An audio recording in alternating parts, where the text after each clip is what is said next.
এটা হলো ঈদের সপ্তম দিন। আমরা সবাই মিলে ঘুরতে যাচ্ছি। এক রিস্কায় ৫ জন উঠেছি। আমি তো পুরা বেরি হইয়া উপরে উঠছি। নিজেরে কেমন কেমন জানি ফিল হইতেছিল। মনে হইতেছিল কি আমি সবার উপরে উঠা আছি। আগের থেকে তো আমি অনেকটাই মোটা হয়ে গেছি। বয়স অনুযায়ী দেখলে আমার মনে হয় কি আমার বয়স অনেক বেশি। তো মানুষ আমাদের দেখে এখন আমার বোনের মা বলে, কি হাস্যকর বিষয়। এত মোটা মানুষ হইয়া রিস্কার উপরে বসতে একটু আনকমফোর্টেবলি ফিল করতেছিলাম, কিন্তু তাও আবার কেন জানি না খুব মজা পাচ্ছি। এদিকে এত মানুষের ভিড়েও আমার মেয়ে কিন্তু সেই সুন্দর করেই রাস্তাঘাট পর্যবেক্ষণ করছে। জীবনের একটা পর্যায়ে ছিল যে এই সময় শুধু ভুল আর ভুল করেছি, আর এই সকল ভুলের সাক্ষী হয়ে আছে এই রাস্তাগুলো। হ্যাঁ, অবশ্যই এখন আমি নিজেকে অনেকটাই শুধরে নিয়েছি, কিন্তু আজও এই রাস্তাগুলো দেখে অবাকভাবে তাকিয়ে থাকি। মনে হয় সেই পুরোনো দিনের কথাগুলো। অনেকগুলো স্মৃতি একসাথে মনে পড়ে, যে স্মৃতিগুলো হয়তোবা অনেক সুন্দর ছিল কিন্তু আমার ভবিষ্যতের জন্য ভালো ছিল না। যাই হোক, রিক্সা থেকে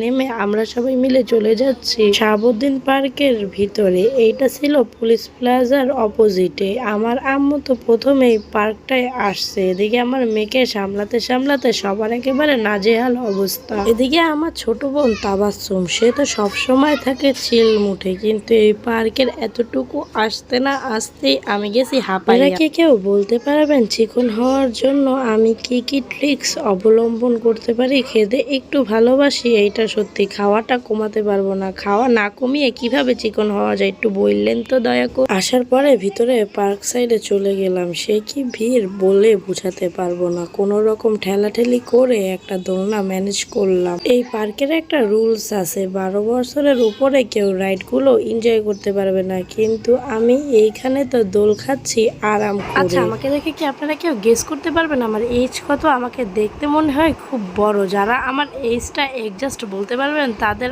আসলেই স্মরণ শক্তি খুবই ভালো। এখানে আমি আর আমার মেয়ে মজা করে দোল খাচ্ছিলাম। এই তো আমার গোলালুর মতো বাচ্চা, এত সাহস তার, প্রত্যেকটা রাইড এসে সেই এনজয় করতেছে। এদিকে আমার আদামরি বোন, সে কোথাও যাচ্ছে না ভয়ে যে কোনো জায়গায় গেলে যদি সে পড়ে যায়, কিন্তু আমার আর এক বোন আবার সেই মজা করতেছে। এদিকে আমি এত বয়স্ক হয়েও উঠা গেলাম এইসব রাইডে। মানুষ তো আমার দিকে অদ্ভুত ভঙ্গিমায় তাকায় আছে, তাতে জানি আমার কিছুই আসে যায় না। ভাইরে ভাই, মানুষের কথা আর কি বলবো। আমার মাই আমার দিকে অদ্ভুত ভাবে তাকায় আছে, কিন্তু আমি তো নিচ্ছি সেই বিনোদন। তারপরে শেষবারের মতো আবার একটু দোলনায় উঠিয়ে দিলাম আমার বোনকে আর আমার মেয়েকে। এরপরে দোল খেয়ে আমরা চলে যাব অন্য সাইডে হাঁটু হাঁটু করতে। এর মাঝখানে কোন রকম আমার ভিতু বোনটাকে একটু দোলনায় বসাইলাম। আপনারাই দেখেন কি পরিমাণের ভয় পাচ্ছে সে। এখন মনে হয় দোলনা থেকে উঠেই যাবে। মানে দোলনায় উঠতেও যে মানুষ এত ভয় পায়, ওরে না দেখলে জানতেই পারতাম না। এই তো কোন রকমের যুদ্ধ কইরা ওরে একটু দোল খাওয়াইছি, তাও সে কাইন্দা পেন্দা চিল্লাইয়া একেবারে একাকার অবস্থা। এদিকে আমাদের এই কীর্তিকলাপ দেখা এক লোক আইসা বলতেছে, বাবা তোমরা এখন চলে যাও এখান থেকে, অনেক তুই এখানে এনজয় করলাম। পরে তাদের জায়গা ছেড়ে দিয়ে আমরা চলে আসলাম পাহাড়ের উপরে। এদিকে আমার বাচ্চা এত পরিমাণে দুষ্টামি করছে যে আমরা বিরক্ত হয়ে চলেই যাচ্ছি। পার্ক থেকে বের হয়ে খেয়ে নিলাম কেক আর মোমো, সাথে ছিল বেলপুরি, ফুচকা, আরো কত কি। এরপরে খাওয়া দাওয়া শেষ করে পড়লাম একটা কঠিন বিপদে। মানে রাস্তা পারানোর সময় আমি আমার এক বোনের হাত ধরে রাস্তা পার হয়েছি। যেই বোনটা একটু চালাক আর চঞ্চল, ওরে মনে করছি একা একাই পারাইতে পারবে। পরেও রাস্তার মাঝখানে ভোদাইয়ের মতো দাঁড়ায় আছিল। কি আর বলবো, মানে পোলাপাইনের এই অভ্যাসটা কারা কারা খেয়াল করছেন? যেই সব জায়গায় চালাক হওয়ার প্রয়োজন সেই সব জায়গায় যাইয়া ওরা ভোদাই হয়ে যায়। এদিকে আবার তো 5 জন মিল্লা রিস্কায় উঠছি, কিন্তু এবার সিটগুলো খুবই আনকমফোর্টেবল। আমি যাচ্ছিলাম আর ভাবতেছিলাম আজকে আমি মাজা নিয়ে কোনো রকম ভাবে বাসায় পৌঁছাইতে পারলে হয়। আপনারা আমার রিয়াকশন দেখলেই বুঝতে পারতেছেন যে আমি কি রকমের জিনিস ফেস করতেছি। যারা এই রিস্কার উপরে সিটে বসছেন এবং ভাঙা রাস্তা দিয়ে গেছেন তারাই বুঝতে পারবে। এইখানে